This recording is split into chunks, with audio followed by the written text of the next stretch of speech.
So I've got here in front of me, one of the symptoms of ADHD is regular mood swings and emotional eruptions, as you can see. Now, there's been, as I look more into ADHD, there's, again, the temptation to look at every trait, personality trait that people have and say, attribute it to ADHD.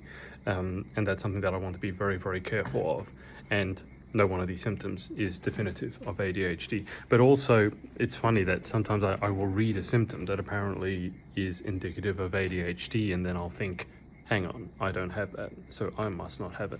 Now, just as a reminder, I am seeking a professional diagnosis, but that takes some time. So in the meantime, I'm educating myself about ADHD and other related conditions such as autism as best as I can, because I think, especially speaking to my friends who've been diagnosed, knowing as much as you can about the condition can help get an optimal outcome. Anyway, I look at that and go, oh, regular mood swings and emotional eruptions, that definitely doesn't sound like me.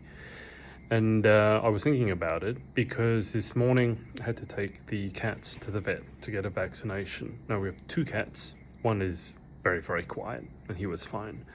But the other one is a purebred, an older one. But she, you know that terrible sound that cats make when they see a cat they don't like or they're just unhappy? And it's that cater wailing terror. I'm not going to make the sound, but if you have a cat, you know exactly what I mean.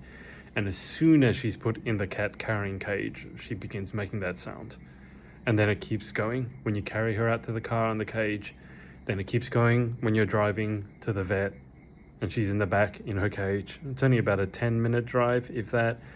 Then it continues when we're at the vet. Then it continues when we're in the vet surgery. And it goes on and on and on.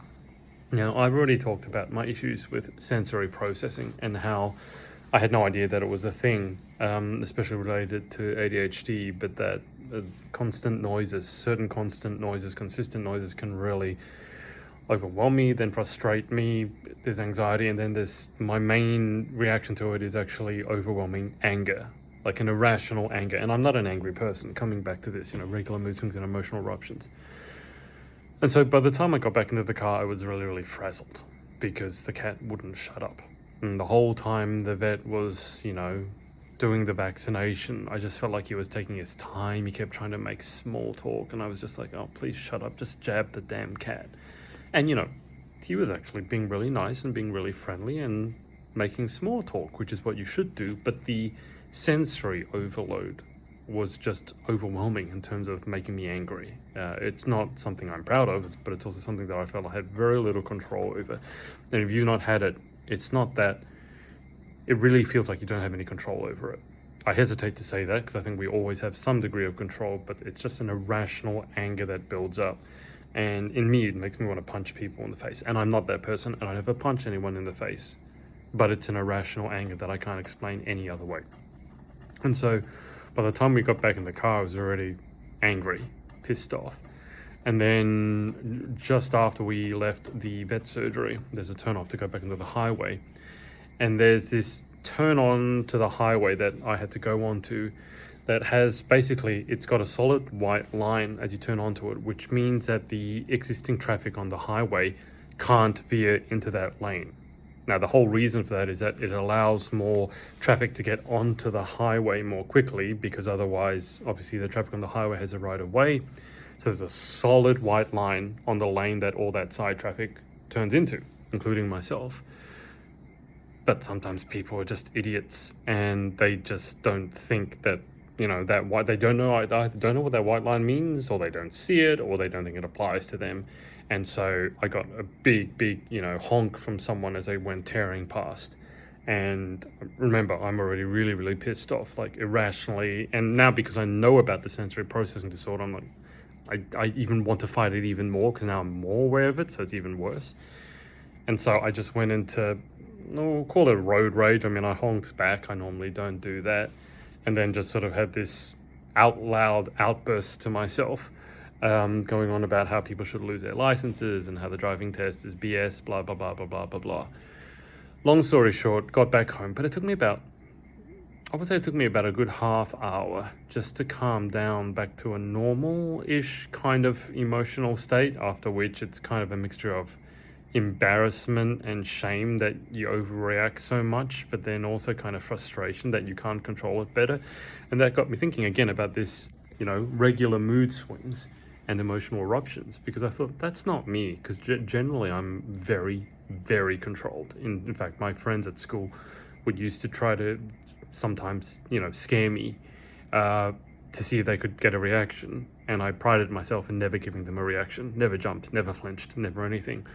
But then as you go into ADHD, as you investigate more, or as I've investigated more, I found out about coping mechanisms. Now, basically what that is, as the name implies, people with ADHD might be prone to emotional eruptions, but then you find that embarrassing, or you find it a hindrance to your quality of life.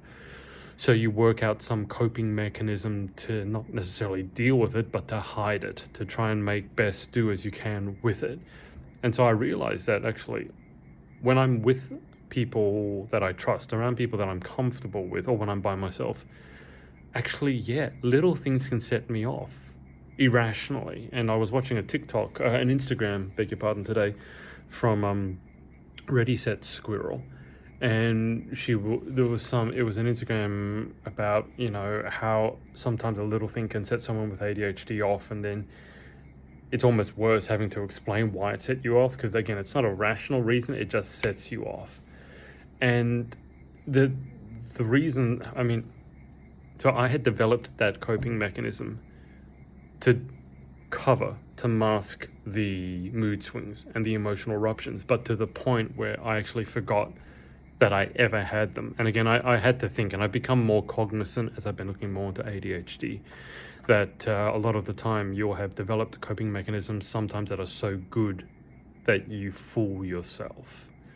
And that's a problem, because heading down to the professional diagnosis route, the questions sometimes, well, often, as far as I've seen, ask you, for example, are you prone to mood swings and emotional eruptions? And unless you think about it, you go, no. Or in my case, I'd say no.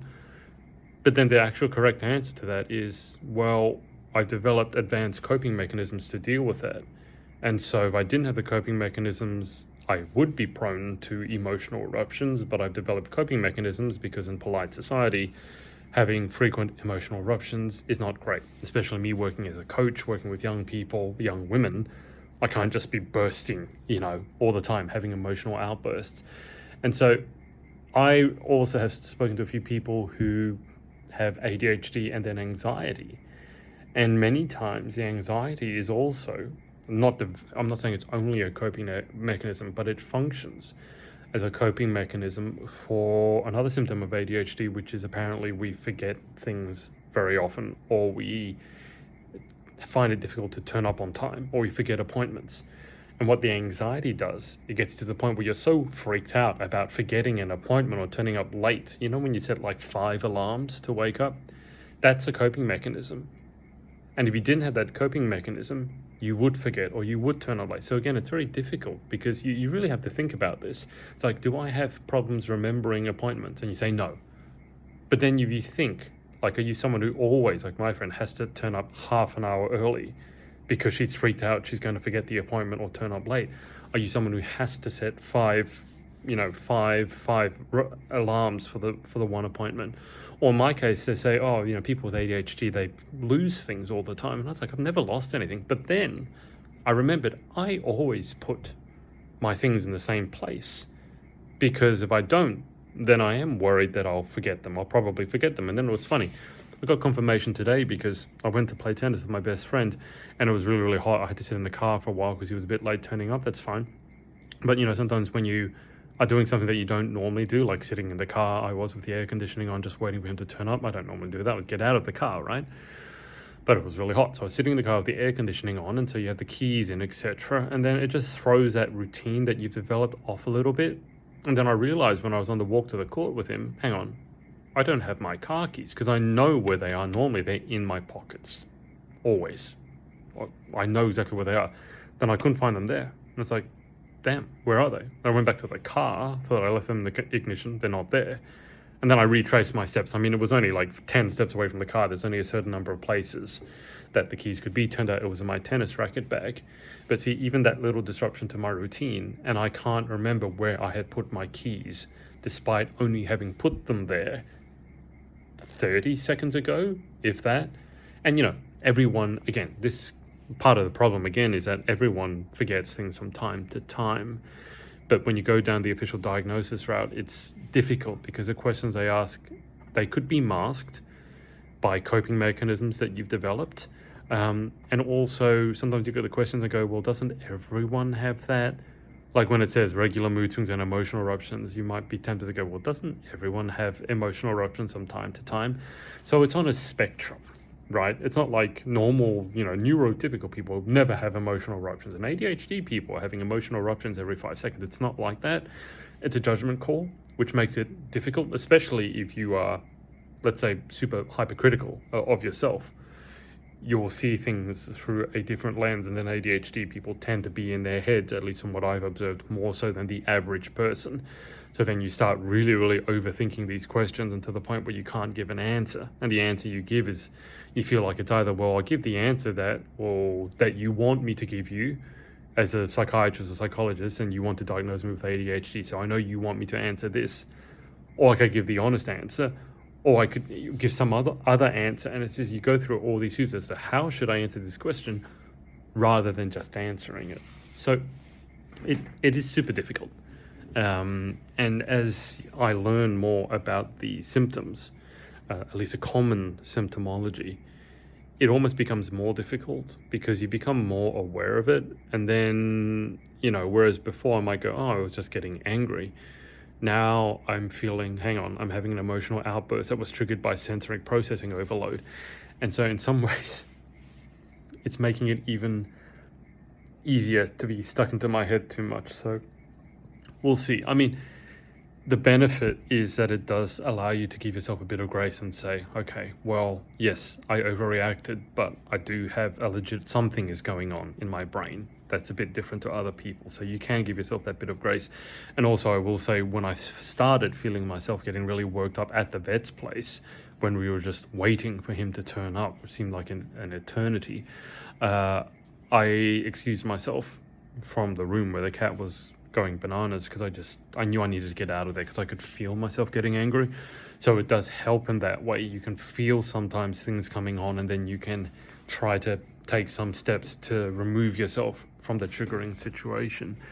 But coping mechanisms, I mean, we all develop them, because if we have something that's going on that's not right or polite or sort of affects our quality of life, most of us will try and work our way around it. We won't just accept it and keep doing it. But then it can be really difficult sometimes to answer the ADHD diagnosis questions, because you develop such an advanced coping mechanism that honestly you fool yourself. And you really need to think about it like, hang on, maybe other people don't lose their stuff and don't need to don't have to put everything in exactly the same place in their pants every time. Or maybe other people can turn up to appointments on time and not need to set 5 alarms, or turn up half an hour early, or not have low-level anxiety about every appointment, or social anxiety, and all those sorts of things. So those are my ramblings today. But honestly, if you're someone who's thinking about going down the diagnosis route, or you're watching this and thinking, hey, I think I might have ADHD, I'm curious, think about coping mechanisms. Because when you look at the symptoms, you might go, I don't have that. But then think, have you developed a coping mechanism to hide that? And then if you think you have, maybe you need to ask a friend or a loved one or something. But if you have, maybe then it's worth pursuing the diagnosis.